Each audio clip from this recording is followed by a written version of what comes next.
हे दोस्तों, मेरा नाम है विवेक और आज में से काफ़ी बच्चों को जो क्वेरीज है दैट इज़ कि व्हाट इज़ डिसेंट्रलाइज काउंसलिंग। आप में से अगर किसी को पता है तो दैट्स अ गुड थिंग।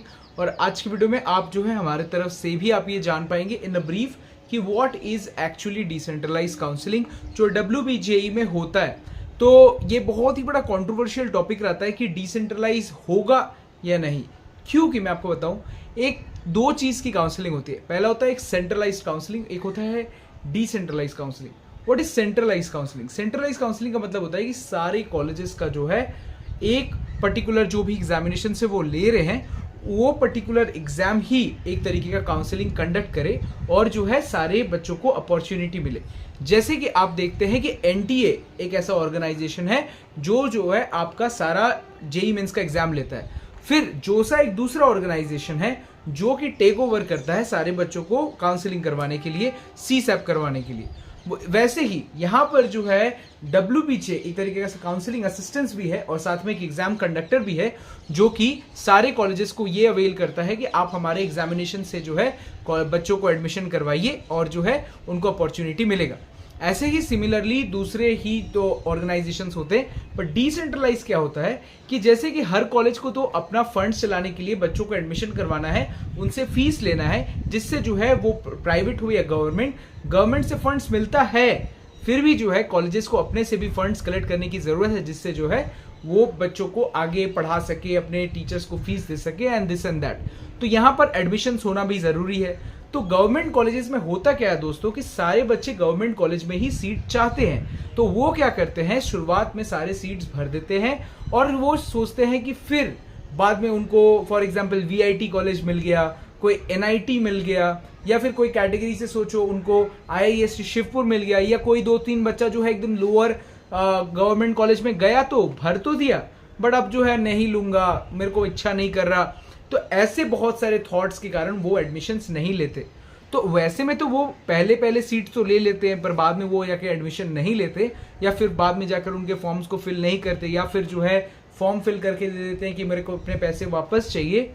तो वैसे में क्या हो जाता है कि काउंसलिंग खत्म होने के बाद भी कॉलेजेस में एडमिशन्स वो सीट्स ब्लैंक रह जाते हैं।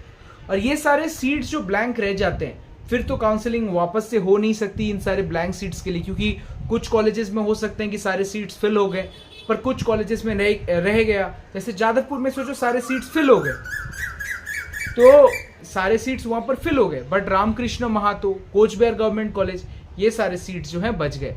तो ऐसे में क्या किया जाए, तो वो जो एक पर्टिकुलर कॉलेज होती है वो खुद से एक काउंसलिंग कंडक्ट करती है।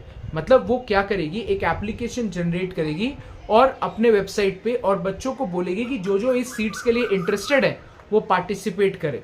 बट यहाँ पर एक कैच ये है कि बहुत सारे बच्चे सोचते हैं कि जिनका एडमिशन हो गया है वो पार्टिसिपेट नहीं कर सकते। नहीं, वो सारे बच्चे भी पार्टिसिपेट कर सकते हैं।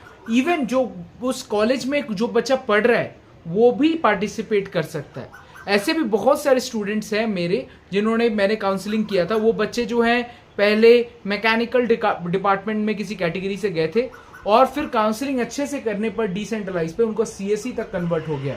ऐसा भी बहुत सारी जगह हुआ है। SC कैटेगरी में एक स्टूडेंट था जो सेरमपुर गवर्नमेंट कॉलेज में जो है ऐसा कर पाया। तो ऐसे में बहुत सारे स्टूडेंट्स हैं जो जादवपुर में मेरे लास्ट काउंसलिंग में एक बच्चे को मिला था पावर इंजीनियरिंग, जो बाद में जाकर इसको इलेक्ट्रिकल इंजीनियरिंग में कन्वर्ट कर लिया। किसी को इलेक्ट्रिकल मिला था वो ECE तक कन्वर्ट कर पाया। तो वो क्या होता है कि बच्चे उस कॉलेज में भी कन्वर्ट कर सकते हैं, बाहर के कॉलेज वाले भी भर सकते हैं। और पर एक क्राइटेरिया होता है, जैसे कि जादवपुर में क्राइटेरिया उन्होंने सेट किया था कि जो भी कैटेगरी छोड़ के, कोई भी कैटेगरी छोड़कर जो बच्चा होगा उनको 10,000 तक रैंक होगा तभी वो अप्लाई करें या फिर ना करें। और एप्लीकेशन के लिए जो कुछ फीस है वो भी कंडक्ट रहती है।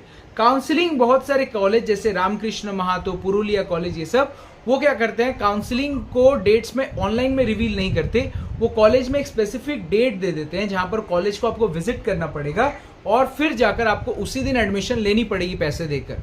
नहीं लोगे तो आपका रैंक आया भी है तो भी आपको जो है उस दिन अपॉर्चुनिटी नहीं मिलेगा। और नेक्स्ट डे ये काउंसलिंग तभी होगी जब एक दिन में अगर कोई सीट बच जाता है तब।